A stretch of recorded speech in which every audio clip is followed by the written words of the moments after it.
ఆయన బర్త్డేకి ఇప్పుడు వైట్ అండ్ వైట్ ఇలా లుంగి అండ్ చిన్న కద్దర్లా వేస్తారు అనమాట. ఐ థింక్ నేను 2017 అనుకుంటానండి, 17లో జబర్దస్త్ చేస్తున్నప్పుడు. అప్పుడు మా జబర్దస్త్ టీం అంతా ఆయన జబర్దస్త్ సూర్యకమ్మ గారు మొత్తం మా జబర్దస్త్ ఎప్పుడు రెగ్యులర్గా ఫాలో అవుతుండేవాళ్ళు. అప్పుడు మా టీం అందరినీ పిలిచారు ఆయన. పిలిస్తే అప్పుడు ఆయన కలిసాను 2017లో. ఫస్ట్ టైం అప్పుడు ఆయన కలవడం.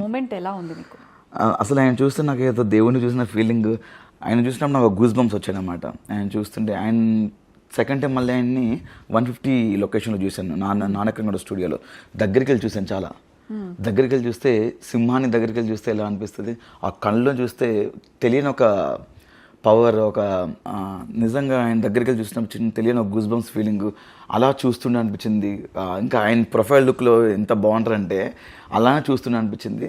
అండ్ సెకండ్ టైం నేను కలిసినప్పుడు ఆయన భుజం మీద చేసుకొని చిన్న వాక్ చేసుకుని నాతో మాట్లాడారు. అవినాష్, నేను చూస్తుంటానే మీ ప్రోగ్రామ్స్ జబర్దస్త్ అని, చాలా అద్భుతంగా చేస్తుంటారు మీరు అని.